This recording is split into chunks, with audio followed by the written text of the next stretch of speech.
બ્રહ્મા બુદ્ધિના દેવ છે. બુદ્ધિનો બલ્બ પણ આ શક્તિથી પ્રકાશે છે. હવે આ કેવા સરસ આમ દીવા લાગે, જો આકર્ષક છે દીવડા, પણ કોના થકી પ્રકાશે છે? એ વીજળી કઈ, એ પાવર કયો? બુદ્ધિ બલ્બ જેવી છે, એને પ્રકાશિત કરનાર જે તાકાત છે, જે શક્તિ છે. ગમે એવા મોટા પંડિત હોય, જ્ઞાની હોય, મોટા સાયન્ટિસ્ટ હોય, ગુજરી જાય પછી એને પૂછો તો કંઈક પ્રશ્ન જવાબ મળે? કેમ? લાઈટ ગઈ, આ બુદ્ધિનો દીવો બુજાઈ ગયો. હાઈલી ઇન્ટેલેક્ચ્યુઅલ હોય નહીં તો, પણ પેલો આત્મા, પેલી ચેતના ગઈ એટલે દબાઈ નમે અંધારું. જેણે બ્રહ્માને વેદોનું જ્ઞાન કરાવ્યું, જે બ્રહ્મા બુદ્ધિના દેવ છે, જે પરમાત્માની માયા શક્તિ થકી આ ઉત્પત્તિ સ્થિતિને લય મિથ્યા હોવા છતાં સત્ય પ્રતીત થાય છે.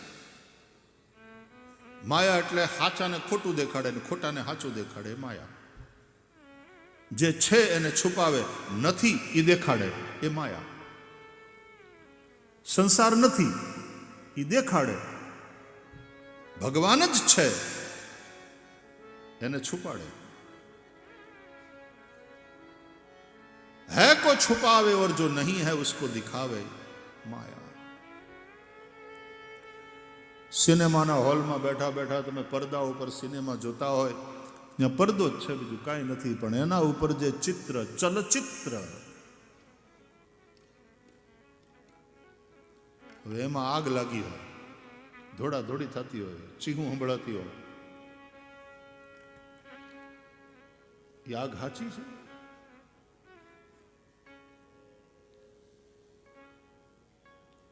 તો કેમ પડદો બળીને રાખ નથી થતો? એ પેલા પ્રોજેક્ટરથી પડદા ઉપર પ્રોજેક્ટ કરવામાં આવેલું પિક્ચર છે અને ચલચિત્ર છે, મૂવી. બસ એમ તમારા ચિત્તના પડદા ઉપર માયારૂપી પ્રોજેક્ટર દ્વારા જે ફિલ્મ હાલે છે ને,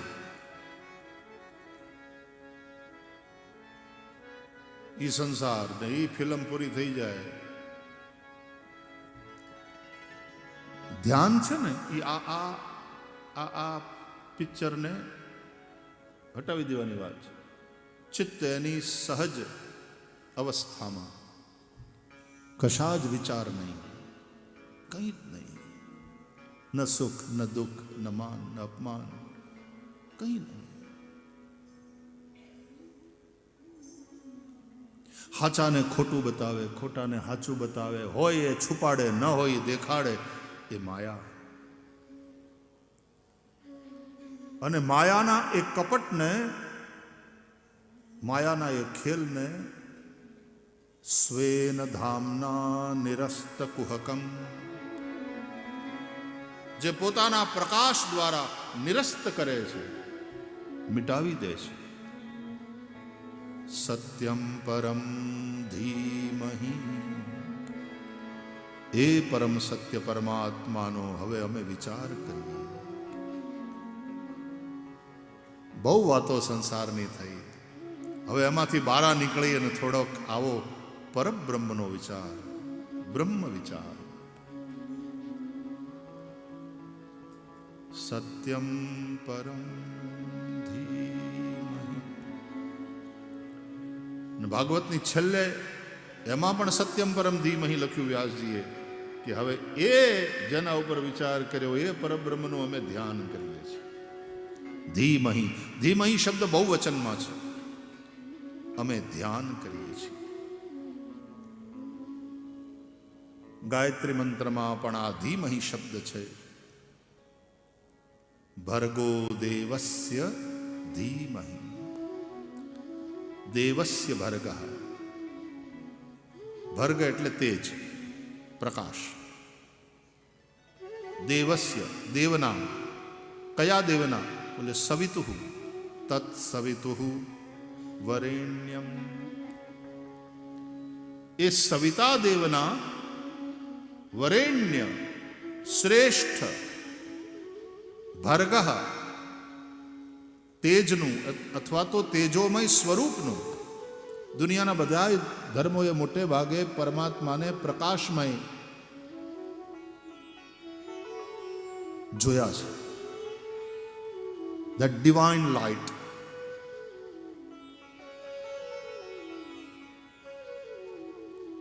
અને પ્રકાશ એટલે ચંદ્રમાનો નહીં, સૂર્યનો નહીં. ન તત્ર સૂર્યો ભાતિ ન ચંદ્રતારકમ નેમા વિદ્યુતો ભાંતિ કુતોયમ અગ્નિ, ઉપનિષદો કહે છે. અને એ જ વાત ભગવદ્ ગીતામાં ન તદ્ભાસયતે સૂર્યો ન શશાંકો ન પાવક યદ્ગત્વા ન નિવર્તન્તે તદ્ધામ પરમમ મમ.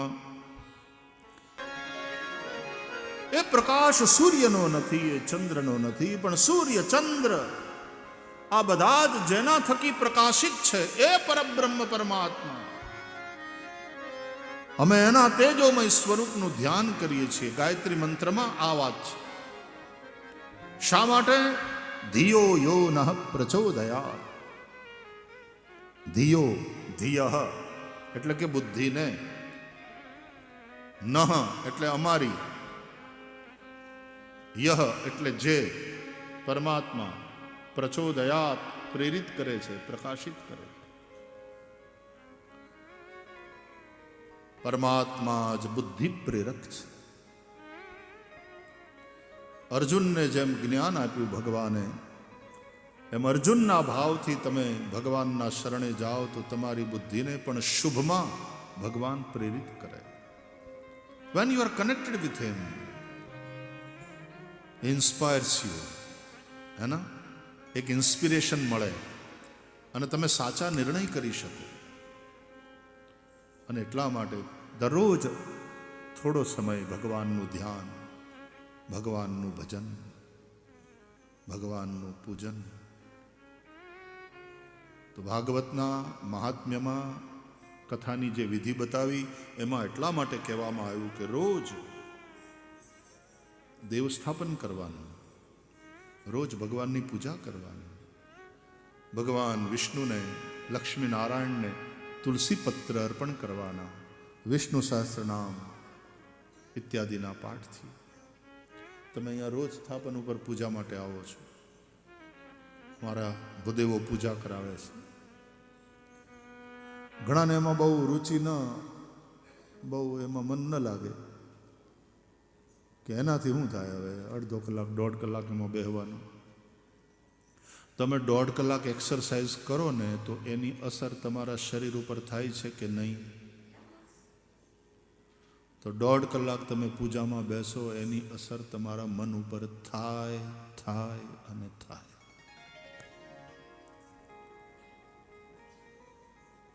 हर क्रिया का अपना एक फल होता है, अपना एक परिणाम होता है. तो पूजा है, जप है आदि सभी साधन. હવે તમે આ 3-3.5 કલાક કથામાં બેસો છો, એ ક્રિયા છે ને, સાંભળો છો, उसका भी परिणाम है. Each and every action has its reaction.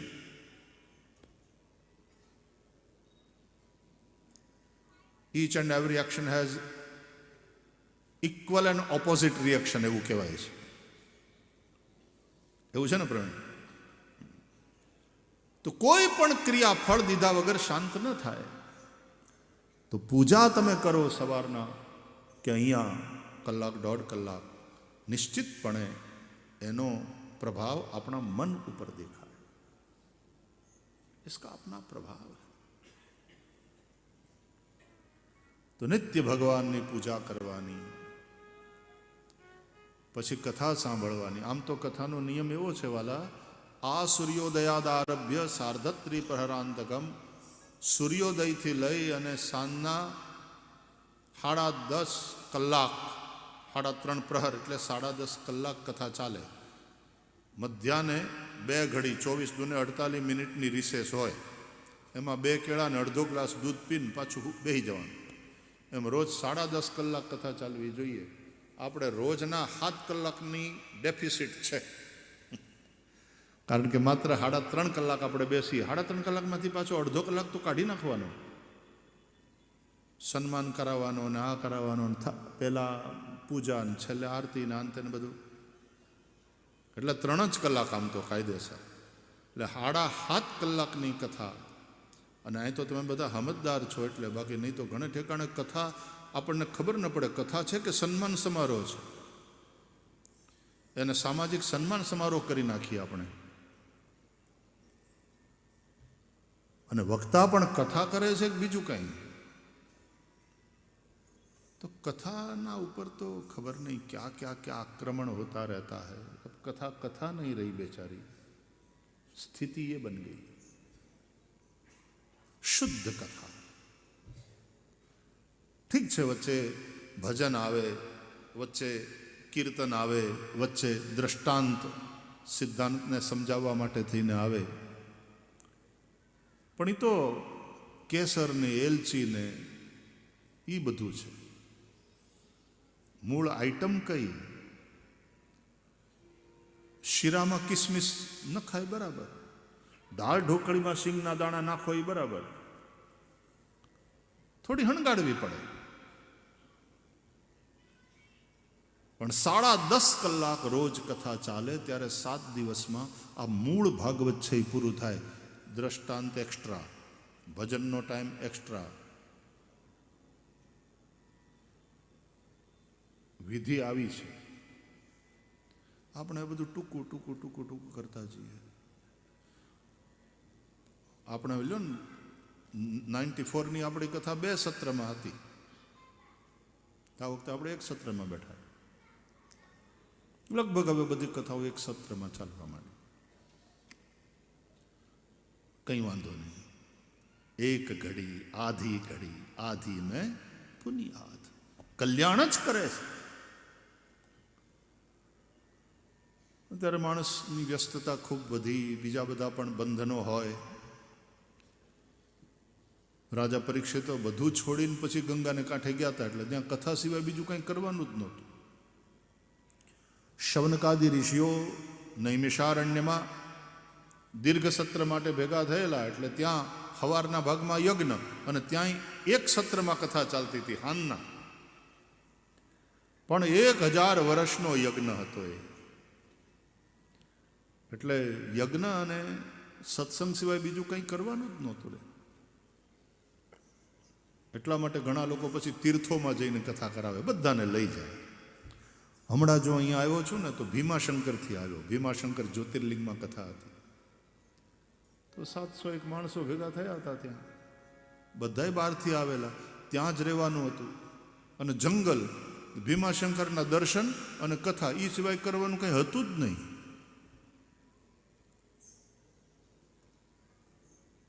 તો એ વખતે જૂના વખતમાં જે કથા ચાલતી, સવારના વહેલા ઉઠીને પછી પૂજામાં બધા યજમાને બેહવાનું, પછી 2 સત્રમાં કથા ચાલે,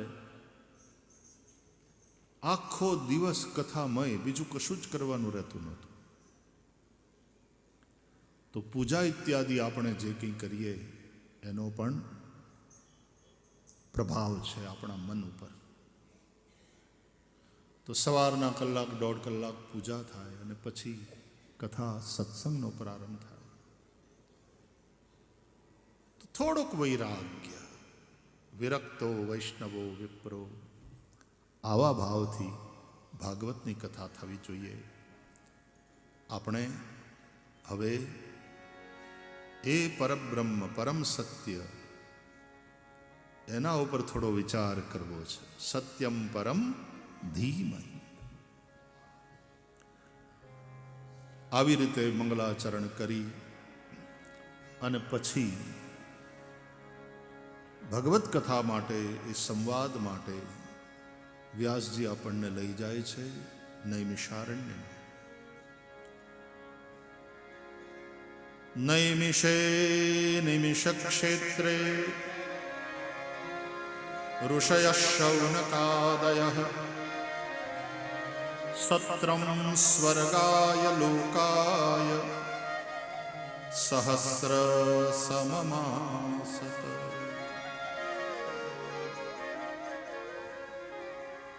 1000 વર્ષનું સત્ર છે.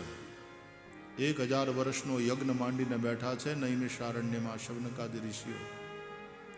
એટલે ઘણા લોકો પૂછે 1000 વર્ષનો યજ્ઞ, તો એ જીવતા હતા કેટલા વર્ષ? પહેલી વાત એ કે એ વખતના લોકોની આયુષ્ય આપણા કરતા ઘણી વધારે હતી, એ તો પાકું. અત્યારે તો શું જીવન આપણા થઈ ગયા, ખરેખર હાવ પરપોટા જેવા. જૈસે પાણી કા બુદબુદા. દુર્લભો માનુષો દેહો દેહિનામ ક્ષણભંગુરઃ. એમાં કોવિડના ગયા પછી તો જે ભયંકર ઘટનાઓ બને છે, જુવાન છોકરાઓ હવે નોરતામાં રાસ રમતા રમતા પડી જાય, હાર્ટ એટેક ને ખતમ. દાંડિયા લેતા હોય અને કોલેપ્સ થઈ જાય, બાત ખતમ. હાઈસ્કૂલની અંદર ભણતા છોકરાઓ નાટક કરતા હોય અને એની અંદર તૈયારી કરતા કરતા અચાનક કોલેપ્સ થઈ જાય. ક્યાં સ્થિતિ બની ગઈ, કેવા નકહા થઈ ગયા શરીર. અને આપણા વડીલો એ ખેતરમાં કામ કરી કરી મહેનત કરી કરીને શરીર એટલા મજબૂત કે પછી ઘડપણમાં તે પાછા બેઠા હોય ને, એ જમવા બેઠે તો વહુઓ રોટલા ઘડતી જાય ને લાવતી જાય ને બાપા ને પીરતી 4 રોટલા ઉપાડી જાય. એવા ડોહાવ જોયા છે મેં હજી, એવા મજબૂત, હાવ હાચા શરીર. તો એ વખતના લોકોની આયુષ્ય આપણા કરતાં ઘણી બધી વધારે હતી, પછી ખૂબ ઘટી ગઈ. અને ઘટ્યા પછી હમણાં મેડિકલ સાયન્સ પાછું બહુ સારું કામ કરે છે, એટલે એવરેજ આયુષ્ય પાછી વધી છે. હજી વિજ્ઞાન બરાબર એ કરે તો સંભવ છે કે આદમી 125-130 વર્ષ સુધી જીવશે. આવું મેં ક્યાંક વાંચ્યું હતું. મેડિકલ સાયન્સ એના ઉપર કામ કરે છે. પણ તોય 1000 વર્ષનો યજ્ઞ આ ઋષિઓનો, તો કેટલા વર્ષ જીવતા હતા? એ 1000 વર્ષનો પ્રોજેક્ટ હતો. આપણા નર્મદા યોજના કેટલા વર્ષે પૂરી થઈ, એમાં વચ્ચે વચ્ચે કેટલા લોકો વયા ગયા, પણ પ્રોજેક્ટ ચાલુ રહ્યો ને એમ. પણ નૈમિષારણ્યમાં કોઈ નથી મર્યું, એની કથામાં એનો ઉલ્લેખ છે કે અહીં કોઈનું મૃત્યુ નહીં થાય 1000 વર્ષનો આ યજ્ઞ છે દરમિયાન. કેમ કે મૃત્યુના દેવ યમને અહીંયા શામિત્ર કર્મમાં આ યજ્ઞની અંદર નિયુક્ત કરવામાં આવ્યા છે. અને એટલા માટે મૃત્યુના દેવ જ્યાં કોઈ કમિટીમાં હોય અને ત્યાં કામમાં લાગેલા હોય, ત્યાં બીજા કોઈનું મૃત્યુ ના થાય. આવું ભાગવતમાં વર્ણન છે.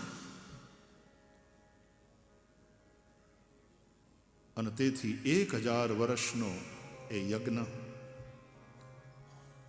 ગોમતીનો કિનારો, નૈમિષારણ્ય જંગલ, કોઈ મંડપ નહોતો બાંધ્યો, કોઈ સાઉન્ડ સિસ્ટમ નહોતી. 88,000 ઋષિઓની એ આખી કોલોની, એટલી ઝૂંપડીઓ હશે ને, એ બધાને કંદમૂળ ફળના ભોજનની એટલી વ્યવસ્થા. યજ્ઞશાળા કેટલી મોટી હશે, એમાં કેટલા હવન કુંડ હશે, અને હવારના પહોરમાં મંત્રોની બઘડાટી બોલતી હશે ને સ્વાહા સ્વાહા સાથે આહુતિઓ પડતી હશે. અને બપોરના સમયમાં યજ્ઞ પૂરો થાય પછી થોડી વાર કંદમૂળ ફળનું ભોજન, અને પછી બધા જ આવી જાય વ્યાસપીઠની સામે. વ્યાસપીઠ ઉપર સુત પુરાણી બેઠા હોય અને આ ઋષિઓ સાવધાન થઈ અને પછી પ્રશ્ન કરે. 6 પ્રશ્ન કર્યા પ્રારંભે. પહેલો પ્રશ્ન, મહારાજ શાસ્ત્રોનો સાર શું છે એ અમને કહો. આટલા ધર્મ ગ્રંથો, આટલા શાસ્ત્રો, વેદો, ઉપનિષદો, આ બધાનો સાર શું? બીજો પ્રશ્ન, શ્રેય શું છે? ત્રીજો, શ્રેયનું સાધન શું? શ્રેય એટલે કલ્યાણ કેવી રીતે થાય? ચોથો પ્રશ્ન, ભગવાનના અવતારનું પ્રયોજન શું? ભગવાન શા માટે અવતાર લે છે? અવતારનો કોન્સેપ્ટ ખાલી આપણા હિન્દુઓ અને એ પણ વૈષ્ણવોમાં છે. ઘણા લોકો એમ કહે કે ભગવાનનો અવતાર ખાલી ઇન્ડિયામાં જ કેમ થાય, અમેરિકામાં નહીં, કેનેડામાં નહીં, બીજા બધા દેશોમાં નથી થતો ભગવાનનો અવતાર? કારણ કે આપણો કોન્સેપ્ટ છે અવતારનો. બીજા બધા ધર્મોમાં અવતારનો કોન્સેપ્ટ જ નથી. દુનિયાના કેટલાક ધર્મ તો એવા છે કે જે ઈશ્વરને માનતા જ નથી. એ છે ધર્મ પણ ઈશ્વરનો સ્વીકાર નથી. અરે આપણા જૈનિઝમને જુઓ ને, એમાં ક્યાં ઈશ્વરનો સ્વીકાર છે? આત્માનો સ્વીકાર છે. અને તેથી આત્માના મોક્ષ માટેની વાત જૈનો કરે. અને બૌદ્ધ ધર્મ, એમાં તો આત્માનો સ્વીકાર નથી. ઈશ્વરનો તો સ્વીકાર નથી બુદ્ધિઝમમાં, આત્માનો પણ સ્વીકાર નથી. પણ એ ધર્મ તો છે. એટલે હું ઘણી વાર કહું, તમે ઈશ્વરને માનો કે ન માનો તમારી મરજી, પણ ધર્મને તો માનવો પડે. ધર્મ નહીં હોય તો મનુષ્ય મનુષ્ય નહીં રહે. ધર્મેણ હીના પશુભિ સમાના. ધર્મ વગર માણસ પશુ જેવો થઈ જાય. અને ભાગવતમાં મનુષ્યના એ શ્રેષ્ઠ ધર્મનું નિરૂપણ છે. ધર્મ પ્રોજિત કૈતવોત્ર પરમો નિર્મત્સરાણામ સતામ વેદ્યમ વાસ્તવમત્ર વસ્તુ શિવદમ તાપત્રયોન્મૂલનમ. શ્રીમદ ભાગવતે મહામુનિકૃતે કિં વા પરૈરીશ્વર સદ્યો રુદ્યવરુધ્યતેત્ર કૃતિભિ શુશ્રૂષુભિસ્તત્ક્ષણાત. આ ઓરિજિનલ ભાગવત છે, જે અત્યારે મેં હમણાં શ્લોક ગાયા તે. આપણને હવે સંસ્કૃત આવડતું નથી એટલે પછી ટ્રાન્સલેશન કરવું પડે. હાવ ઓરિજિનલ ભાગવત તો આ હમણાં જે હું શ્લોકો બોલું છું એ. ધર્મ પ્રોજિત કૈતવોત્ર પરમો નિર્મત્સરાણામ સતામ વેદ્યમ વાસ્તવમત્ર વસ્તુ શિવદમ તાપત્રયોન્મૂલનમ. ત્રિવિધ તાપનું ઉન્મૂલન કરનાર વાસ્તવિક જે વસ્તુ છે એનું નિરૂપણ અને મહાપુરુષોના નિષ્કપટ ધર્મનું નિરૂપણ આ ભાગવતમાં છે. માટે વેદ્યમ જાણવું જોઈએ, સમજવું જોઈએ. તો તમે ઈશ્વરમાં માનો કે ન માનો, પણ તમારે ધર્મને તો માનવો જોઈએ. ધર્મમ ભજસ્વ સતતમ. ધર્માચરણ કરો. જેના જીવનમાં ધર્મ નહીં હોય એ મનુષ્ય મનુષ્ય નહીં રહે. અને ધર્મ છે એ પશુ માટે પરમાત્મા માટે નથી, મનુષ્ય માટે છે. આફ્રિકાના જંગલમાં સફારી જોવા જવાય ને આનંદ લેવાય, આફ્રિકન સફારીનો.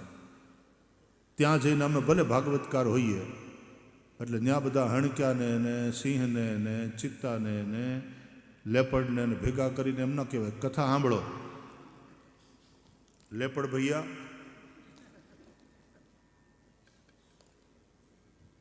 હન્ટિંગ વેરી બેડ, ના કરાય.